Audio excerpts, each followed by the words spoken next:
السلام عليكم.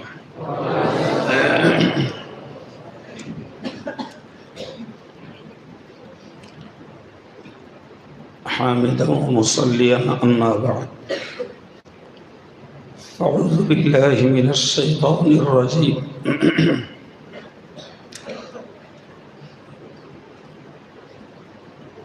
الذين آمنوا وكانوا يتقون.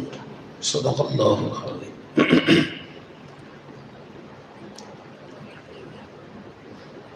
স্নেহাশিস ছাত্রবৃন্দ, মাদ্রাসার শিক্ষক মণ্ডলী এবং আগত অন্যান্য মেহমানানে কেরাম,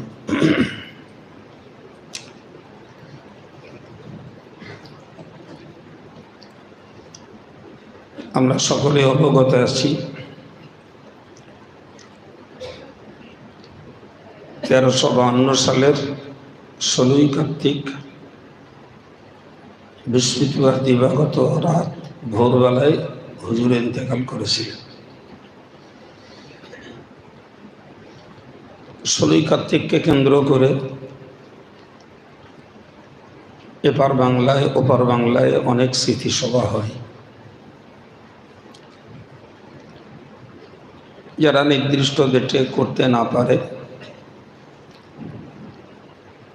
ভিন্ন ডেটেও তারা হুজুরের স্মৃতিচারণ করে থাকে।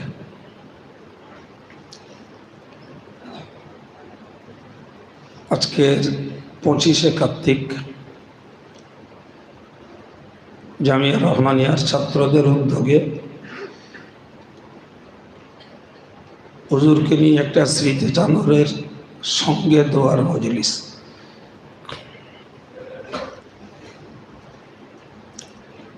আমি যদিও ছিলাম না, তবুও আশাবাদী যে তোমরা আদব রক্ষা করে সময়ের মধ্যে হুজুরের ব্যাপারে কিছু চর্চা করে থাকবে।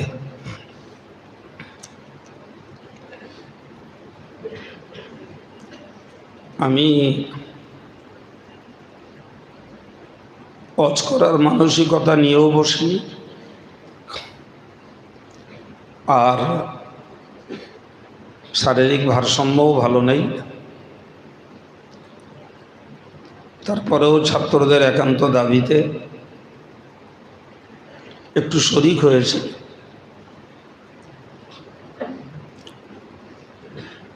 তোমরা ছাত্রদের কাছ থেকে হুজুর সম্পর্কে অনেক জুজি কথা,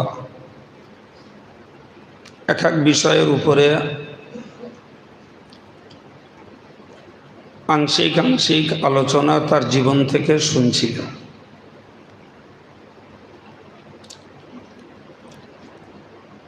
যদিও মজলিসটাতে নিচু ক্লাস থেকে উপর ক্লাস পর্যন্ত বিভিন্ন বয়সী ছাত্র রয়েছে,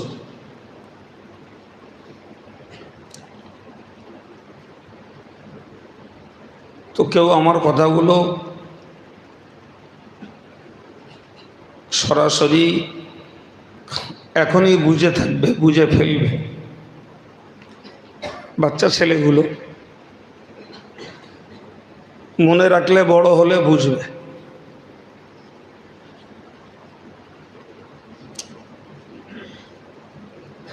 কথা হলো এটাই,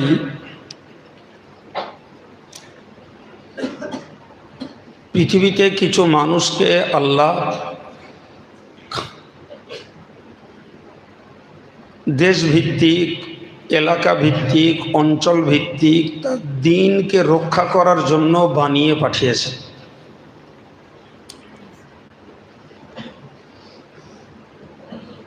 তাতে থাকে মানুষের দায়িত্ববোধের কিছু চেষ্টা, আর পূর্ণাঙ্গ থাকে আল্লাহ পাকের নিয়ামত এবং রহমত।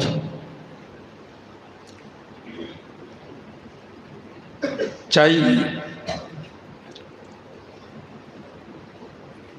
সেটা জাহিরি বিদ্যার ব্যাপারে হোক আর বাতিনি বিদ্যার ব্যাপারে হোক, ইতিহাসকে চর্চা করলে দেখা যায়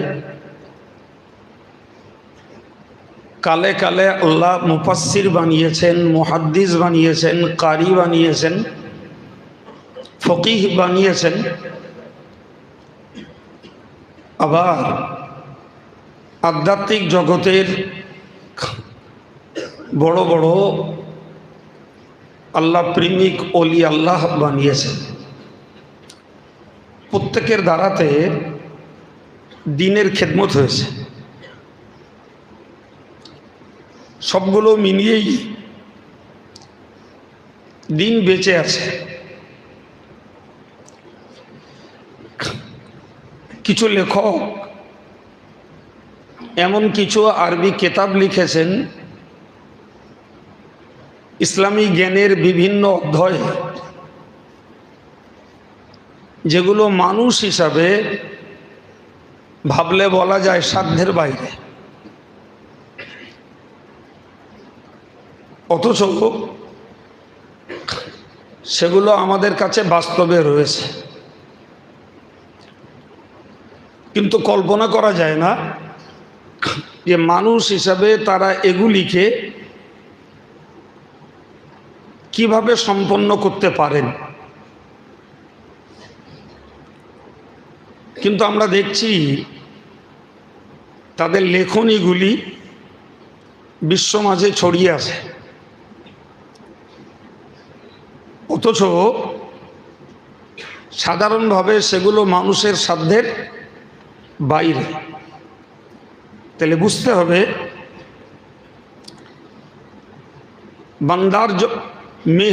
বান্দার নিয়ত এবং মেহনত,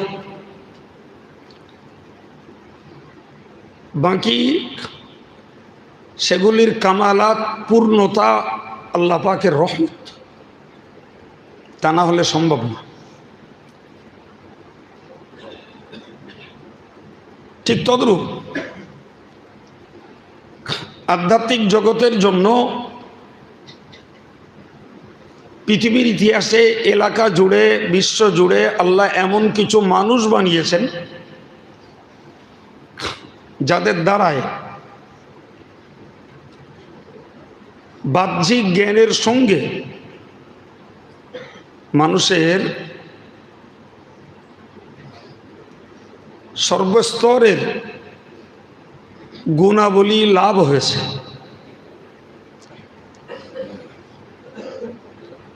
যেমন বলতে পারা যায়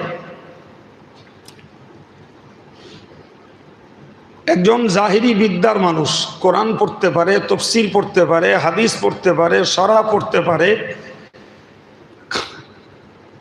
ফিকহ এবং ফিকহের ব্যাখ্যামূলক বই পুস্তক পড়তে পারে, অনর্গল আরবি বলতে পারে, ইংরাজি বলতে পারে। তাহলে বাহ্যিক জ্ঞানে মানুষটা পরিপক্ক, পরিপূর্ণ। কিন্তু ওই লোকটার কাছে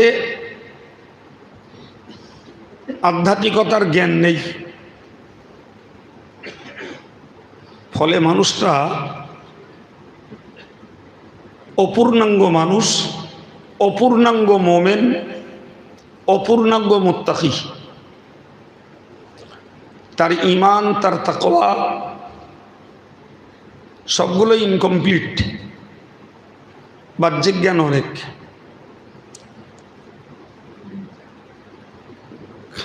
উদাহরণস্বরূপ বলা যায় একটা মানুষকে যদি পূর্ণরূপে বাহ্যিক জ্ঞান সহ ইলমে তাসাউফ তথা আধ্যাত্মিকতার জ্ঞান লাভ করতে হয়, তাহলে তাকে কতগুলো জিনিস ত্যাগ করতে হয় আর কতগুলো জিনিসকে তার ভিতরে লাভ করতে হয়, অর্জন করতে হয়। যেমন একটা মানুষকে প্রকৃত আল্লাহওয়ালা হওয়ার জন্য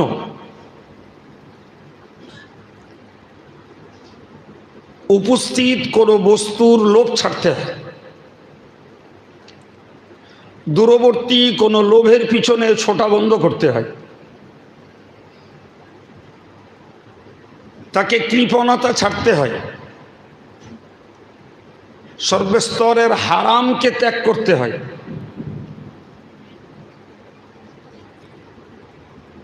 এবং গীবত সমালোচনাকে ত্যাগ করতে হয়, হিংসা ত্যাগ করতে হয়, অহংকার ত্যাগ করতে হয়, রিয়া লোক দেখানি কাজকর্ম ত্যাগ করতে হয়, বিদ্বেষী মনোভাব শত্রুতা ত্যাগ করতে হয়। পাশাপাশি তার ভিতরে সঞ্চয় করতে হয় শুকর, কৃতজ্ঞতা, সবর, ইবাদতের কাজে ধৈর্য, পাপ কাজ ছাড়ার ব্যাপারেও ধৈর্য, স্বাভাবিক জীবনযাত্রার মুসিবতের উপরে ধৈর্য, তাওয়াক্কুল, আল্লাহর প্রতি নিরঙ্কুশ ভরসা, ইখলাস,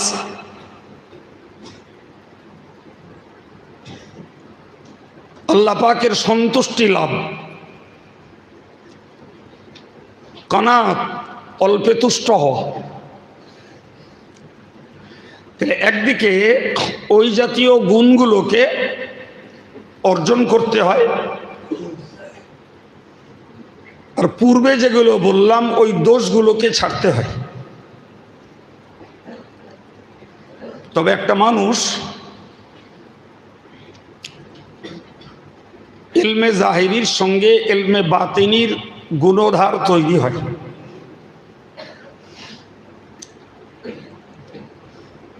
আজকে আমরা বাহ্যিক জ্ঞানের প্রতি সবাই আগ্রহী, বড় ডিগ্রি হোল্ড করব, আমি মাওলানা হব, মুফতি হব, গ্র্যাজুয়েট হব, এমএ হব, বিএড করব, ডিএলএড করব। গোটা দেশ জুড়ে কি শিক্ষক কি ছাত্র সবার ভিতরে একই টেন্ডেন্সি, একই প্রবণতা যে আমরা বাহ্যিক জ্ঞানে ডিগ্রিধারী হব,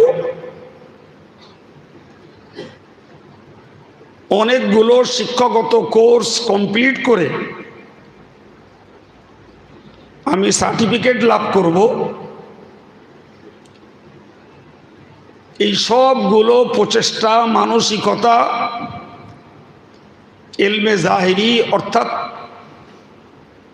বাহ্যিক জ্ঞানের পিছনে শ্রম, অর্থ, সময়, চেষ্টা ব্যয় করা হচ্ছে।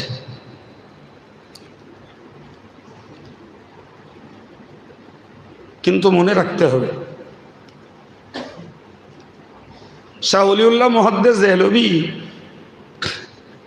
তিনি তার কৌলুল জামিল গ্রন্থে লিখেছেন,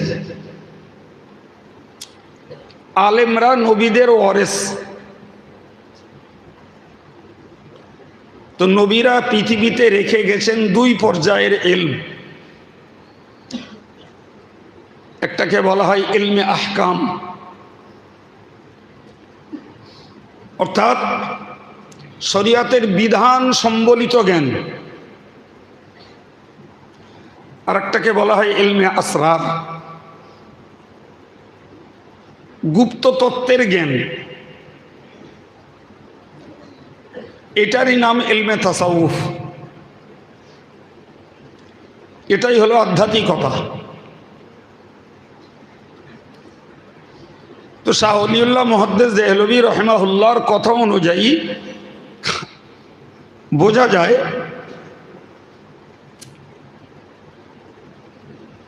ইনদাল্লাহ, আল্লাহর কাছে প্রকৃত আলেম হওয়ার জন্য শুধু ইলমে জাহিরি গাদাখানিক কেতাব পড়া আর শরীয়তের মসলাকে জানা এটাই যথেষ্ট নয়, বরং ইলমে আহকামের সঙ্গে ইলমে আসরার গুপ্ত তত্ত্বের জ্ঞান লাভ করা, ইলমে তাসাউফ লাভ করা, এটাই হলো প্রকৃত আলেম। আজকে সারা দেশ জুড়ে যত ইলমিক মার্কাজ আছে, যত জ্ঞান কেন্দ্র আছে, সমস্ত জ্ঞান কেন্দ্রগুলোতে শুধু বাহ্যিক ইলমের চর্চা করা হয়। কে কত ভালো পড়তে পারে, কে কত ভালো আরবি বলতে পারে, কে কত ভালো নাম্বার তুলতে পারে, এরই চেষ্টা চলে। আর এর পিছনে পড়ে যে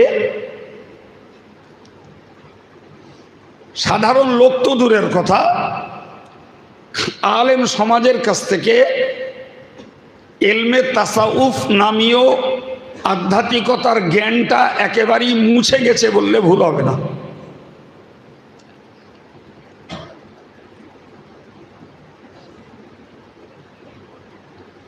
হযরত ইমাম মালিক বলেছেন, তোমরা পড়ে থাকবে, তিনটে কথা। একটি হলো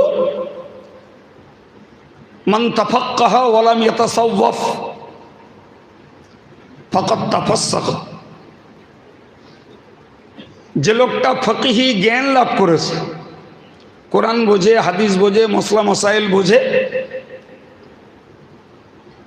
ইলমে মান্তিক বোঝে, ইলমে ফালসাফা বোঝে, ইলমে ফারাইজ বোঝে, অর্থাৎ তর্কশাস্ত্র বোঝে, দর্শন শাস্ত্র বোঝে, পরিত্যক্ত সম্পত্তির বন্টন বিধি বোঝে, সব রকমের জ্ঞান আছে, কিন্তু মানুষটা তাসাউফ লাভ করেনি, আধ্যাত্মিকতার শিক্ষা অর্জন করিনি। ইমাম মালিক বলেছেন ওই লোকটা ফাসেক, পরিষ্কার বলেছেন ফাকাদ তাফাসসাকা। তাহলে কি প্রমাণ হলো? যে সমস্ত আলেমেরা ইলমে তাসাউফ আধ্যাত্মিকতার জ্ঞান সাধনা না করে, আধ্যাত্মিকতার জ্ঞান লাভের চেষ্টা না করে, আলেম হলেও তারা কি? ফাসেক। ছাত্র তো দূরের কথা, অধিকাংশ আলেম সমাজেরও এ ব্যাপারে চেতনার অভাব।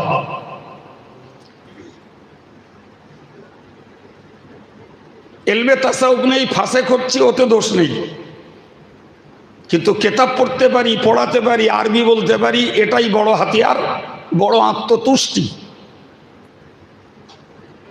আর এতে তৈরি হয় শুধু অহংকার।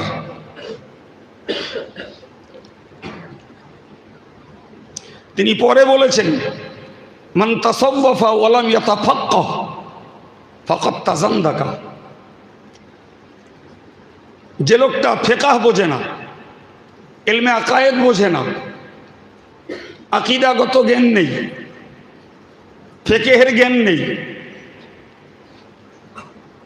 হাদিস তাফসীরের জ্ঞান নেই, শরীয়তের জ্ঞান নেই, কিন্তু আধ্যাত্মিকতার জ্ঞান লাভে খুব পটু, ইমাম মালিক বলেছেন ওই লোকটা কাফের। কারণ যার আকায়েদের জ্ঞান নেই, ইলমে কোরআন ইলমে হাদিসের জ্ঞান নেই, ইলমে ফিকহের জ্ঞান নেই, ওই লোকটা তার ঈমান রক্ষা করতে পারে না, বিধায় কাফের হয়ে যায়। পরে বললেন ওমান জামা বাইনাহুমা ফাকাদ তাহাক্কাকা।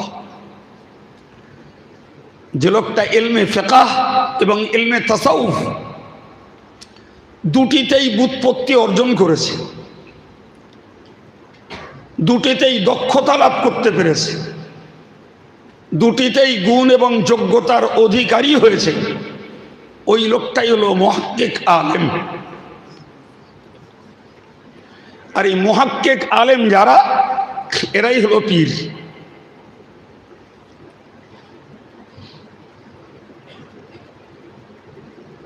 মনে রাখতে হবে, আজকের যে মানুষটাকে কেন্দ্র করে আমাদের এই মজলিস, সেই জমানায় বলি আর এই জমানায় বলি, আলেম নামে অভিহিত হওয়ার ব্যক্তিত্ব লক্ষ লক্ষ, নামাজি লক্ষ লক্ষ, দাড়িওয়ালা টুপিওয়ালা রোজাদার হাজি সাহেব লক্ষ লক্ষ পাওয়া যাবে। কিন্তু এই লাখো লাখো নামাজি রোজাদার হাজি সাহেব আলেম দাড়িওয়ালা টুপিওয়ালা, এদেরকে মানুষ স্মরণ রাখে না। যতক্ষণ সামনে থাকে ততক্ষণ তাদের চর্চা হয়, পাশ থেকে সরে গেলেই মন থেকে মুছেও যায়। কিন্তু জগৎ মাঝে এমন কিছু মানুষ রয়েছে যারা শত শত বৎসর পূর্বে ভূপৃষ্ঠ থেকে ভূগর্ভে চলে গেছে, অথচ তারা প্রাতঃস্মরণীয় বরণীয় এবং তারা মানুষের মনে জায়গা দখল করে রেখেছে। তাই নিশ্চিত আলেম হওয়ার সাথে সাথে, নামাজি হওয়ার সাথে সাথে, রোজাদার হওয়ার সাথে সাথে, হাজি সাহেব হওয়ার সাথে সাথে তাদের ভিতরে কিছু স্পেশাল ক্যারেক্টার, কিছু বিশেষ গুণ তাদের মধ্যে রয়েছে। ওই বিশেষ গুণগুলো তারা অর্জন করেছেন বলেই আমাদের কাছে তারা স্মরণীয় এবং তারা আমাদের কাছে চর্চিত আলোচিত ব্যক্তি।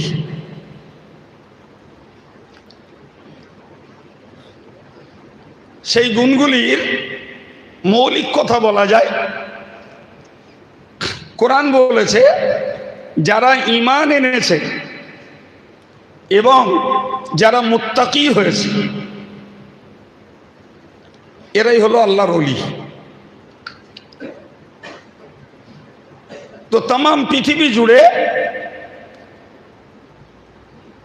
যত মোমেন রয়েছে, তো সমস্ত মোমেন বান্দারা আল্লাহর ওলি, এটাকে বলা হয় বেলায়েতে আম্মা। অর্থাৎ আল্লাহ ওয়ালিউল মুমিনিন, আল্লাহ হলেন ইমানদারদের ওলি, সেই সূত্রে সকল ইমানদাররা ওলি।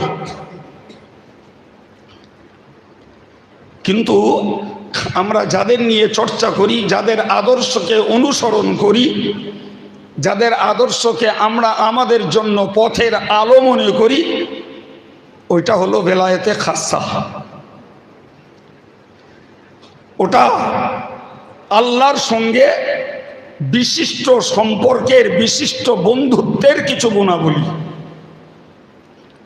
এই গুণাবলীগুলোর জন্যই ওই মানুষগুলো আল্লাহর ওলি রূপে বিবেচিত। ওই মানুষগুলো মরার পরেও অমরত্ব লাভ করে। ওই মানুষগুলো রুহানি হালাতে জিন্দা থাকে। ওই মানুষগুলো রুহানি হালাতে মৃত্যুর পরেও বিচরণ করে। ওই মানুষগুলো রুহানি প্রবাহ তাদের ইন্তেকালের পরেও চালু থাকে। তাহলে তারা লোকচক্ষু থেকে আড়াল হয়, যেটাকে আমরা বলে থাকি ইন্তেকাল। কেবল তারা জায়গা পাল্টেছে, কিন্তু তাদের কবরগুলিতে তাদের গুণাবলীর কার্যকারিতা বজায় আছে। তারা কবরে জিকির করে, তসবিহ পড়ে, নামাজ পড়ে, তেলাওয়াত করে, আল্লাহর পক্ষ থেকে সম্মানিত রিজিক তারা লাভ করে।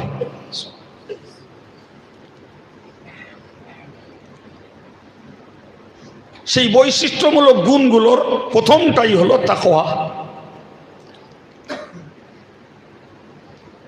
সেটাকে বলা যায় খোদাভীতি, সেটাকে বলা যায় পরহেজগারিতা, সেটাই হলো বাংলা ভাষায় আত্মসংযমিতা লাভ করে।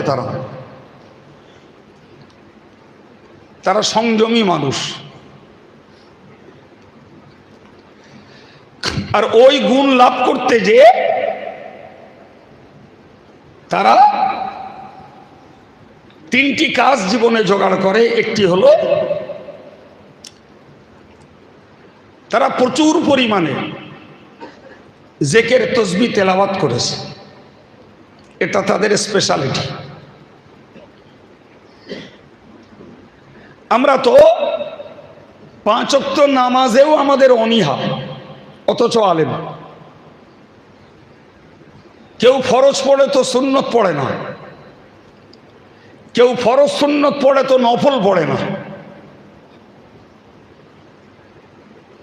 তাহলে যে আলেমদের ফরজ পড়ার বেশি আর আগ্রহ নেই, কি ফরজ আর সুন্নত পর্যন্ত আছে, নফলের প্রতি যাদের আগ্রহ নেই, এরা কেমনে আল্লাহর বেলায়েত, আল্লাহর প্রিয়তা লাভ করবে? এরা ঘনিষ্ঠ আর বৈশিষ্ট্যমূলক মানুষ কি করে হবে? দ্বিতীয়ত, তাদের ভিতরে আরেকটি গুণ, তারা নফল ইবাদতে খুব এগিয়ে। যে ব্যাপারে কোরআনে বলা আছে ওহুয়া সাবিকুম বিল খায়রাত, তারা নেকির কাজে অগ্রগামী। আলেম আর ছাত্র বর্তমানকালের ছাত্রদের টেন্ডেন্সি হলো নফল না পড়লেই ভালো হয়। নফল পড়া হয়েছে তো হয়েছে, যদি হুজুরির ভয়ে পড়া হয় তো হলো, বাকি তাসবিহ না পড়লে ভালো হয়, তেলাওয়াত না করলে ভালো হয়। তাহলে এই যদি হয় জীবন গড়ার সূত্র, তাহলে ভবিষ্যৎ জীবন আল্লাহর প্রিয়তা লাভ করা স্বাভাবিকভাবেই বুঝতে পারা যাচ্ছে দুর্বিষহ, কঠিন, অসম্ভব।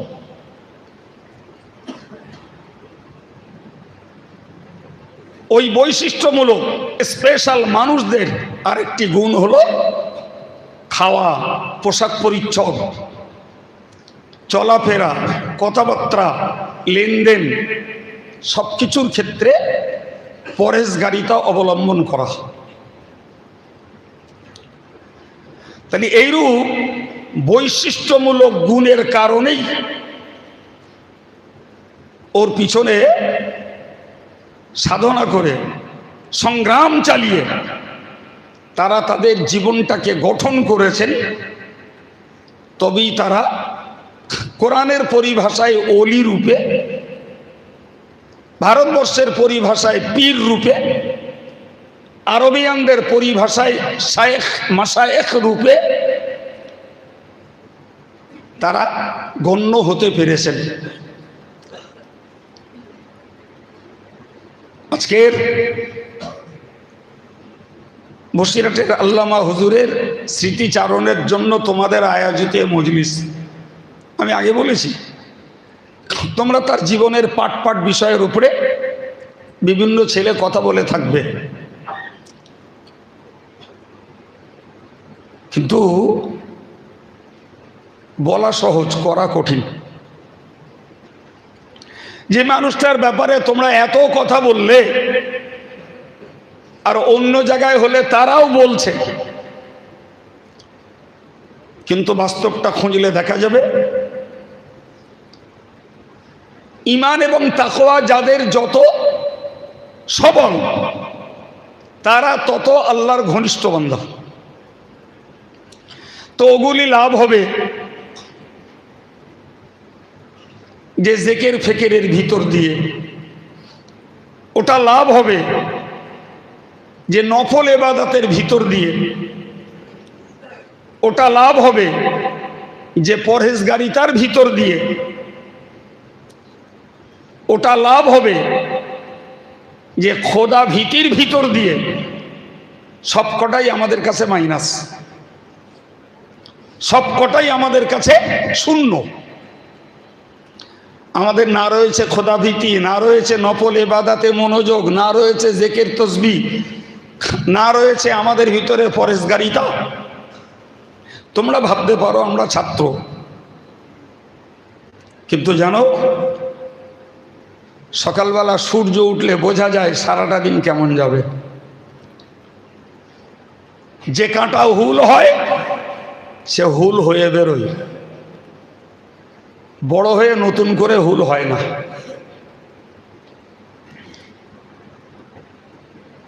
সুতরাং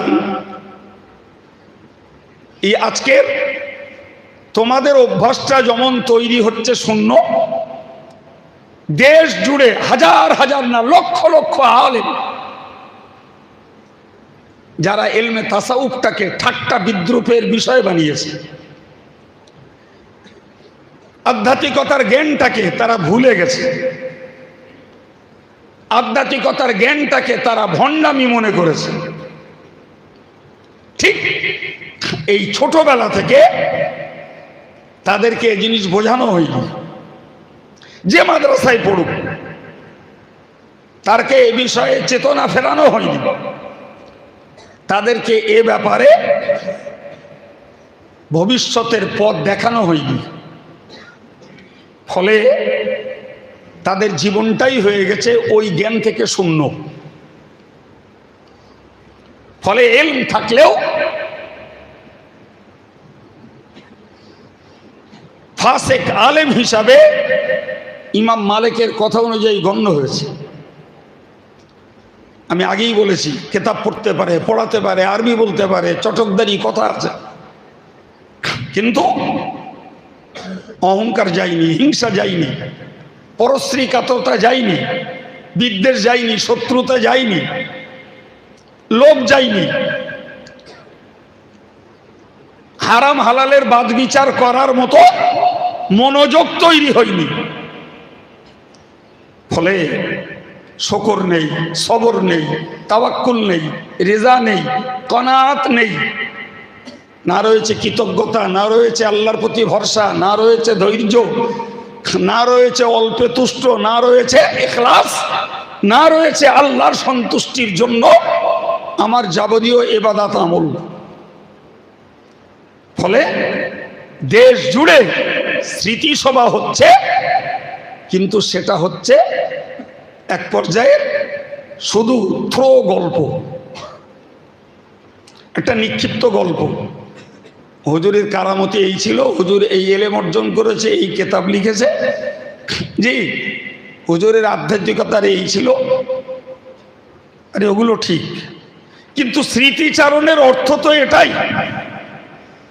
যে মানুষটাকে নিয়ে চর্চা করছি তার আদব, তার আদর্শ, তার আখলাকটাকে আমরা আমাদের জীবনে কাজে লাগাবো, ফুটিয়ে তুলবো, ধীরে ধীরে হোক, কিন্তু টার্গেট থাকবে সেই আদর্শে আমার জীবনটাও আমি আলোকিত করব।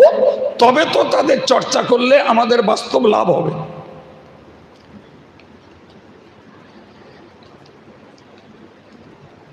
আমি যদি, যেহেতু আমাদের ঘরোয়া মজলিস, দু চারজন আমাদের খুব ঘনিষ্ঠ ভাই আছে দেখছি, আমি যদি ঘুরিয়ে বলি যে আজকের তোমাদেরকে শুধু কলারওয়ালা জামা বাদ দেওয়াতে আমার হিমশিম খেতে হয়েছে, এখনো গোপনে পুষে রেখেছো রাস্তায় উঠে গায়ে দেওয়ার জন্য, বাড়ি যেয়ে গায়ে দেওয়ার জন্য,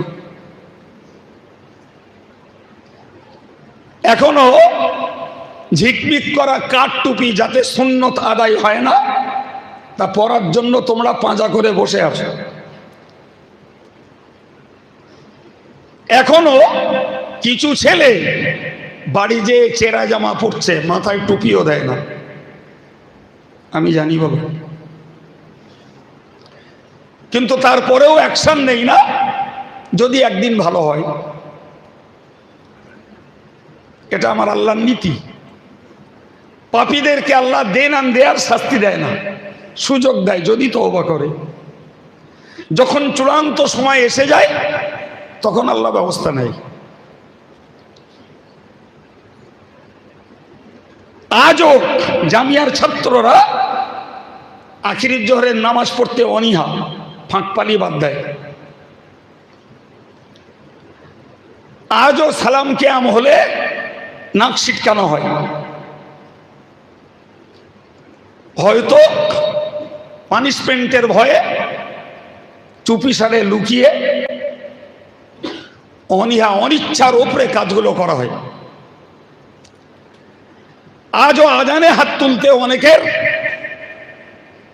হাত সহজে উঠতে চায়। সন্ধ্যা থেকে এই আমলগুলো সেই মানুষটার মধ্যে ছিল না সে মানুষটা শুধু বলে কবরে যায়নি, 114খানা তার প্রিন্ট আউট কেতাব আজও বাঙালি মুসলিম সমাজের কাছে ঘুরছে। সুতরাং তার অথেন্টিক রেকর্ড মৌজুদ।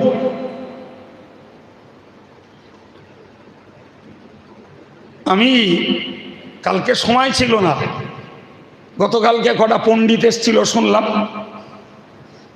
সে পণ্ডিত নাকি যে বসে হুজুর মরার আগে কিয়াম করা থেকে তওবা করে গেছে, এরা এখনো সেটা ধরে রেখেছে।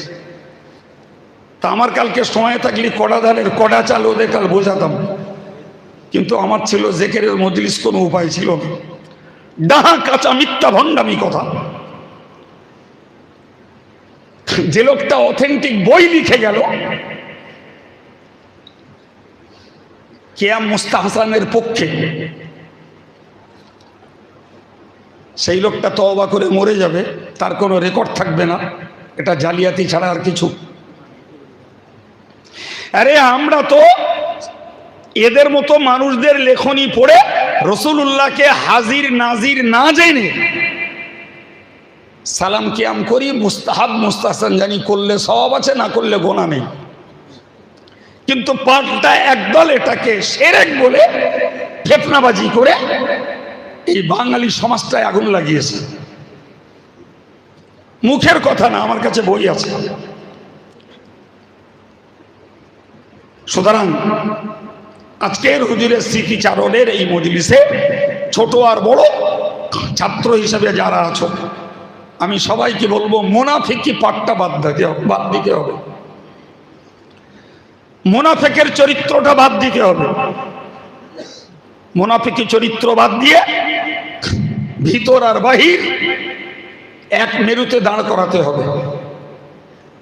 মুখের কথা যা, শাসন যা পাই খুশির সঙ্গে সেটাই কাজে পরিণত করব।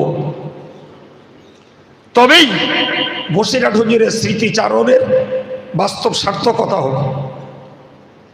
তা নাহলে বলবো কেবলমাত্র ফর্মালিটি রক্ষা করা হচ্ছে, লাভ হবে না তাতে।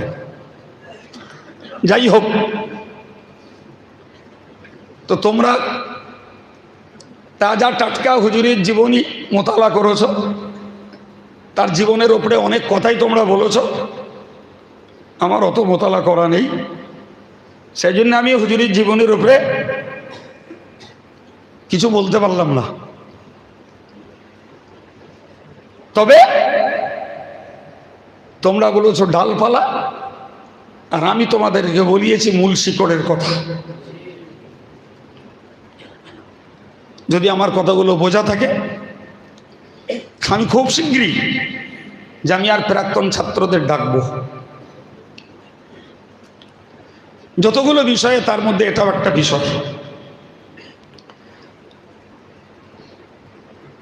জামিয়ার ছাত্ররা শুধু পোশাকে উন্নত না হোক, টুপিতে উন্নত না হোক, জুতোয় উন্নত না হোক, এরা প্রকৃতপক্ষে আদর্শে, গুণে, এলমে জাহিরির সঙ্গে এলমে তাসাউফ, এলমে বাতিনি, এলমে আসরার, আধ্যাত্মিকতার জ্ঞান, গুপ্ত জ্ঞান এবং এই আল্লাহ পাওয়ার জ্ঞান সাধনায় এরা লেগে থাকে। গন্তব্যস্থলে পৌঁছাতে পারবো কি পারবো না ওটা আল্লাহ জানেন। কিন্তু যে পথটা গন্তব্যস্থলে গেছে সে পথে হাঁটতে তো হবে। হাঁটতে থাকলে, হায়াত থাকলে একদিন গন্তব্যস্থলে পৌঁছানো যাবে। ইলমে দ্বীনের প্রকৃত গন্তব্যস্থল হলো আল্লাহকে পাওয়া। সে পথে হাঁটতে হবে। সাধনা যার যেমন থাকবে সে পথ তত অতিক্রম করতে পারবে। বাহ্যিক সাজায়, বাহ্যিক আড়ম্বরে, বাহ্যিক সৌন্দর্যে, বাহ্যিক বিলাসিতায় ইলমে তাসাউফ তো দূরের কথা, ইলমে জাহিরিটাও হারিয়ে যাবে, এটাও হারাবে। ফলে এখন যারা রানিং স্টুডেন্ট, যারা অন্তত বড় হয়েছ, এটার গুরুত্ব বোঝো।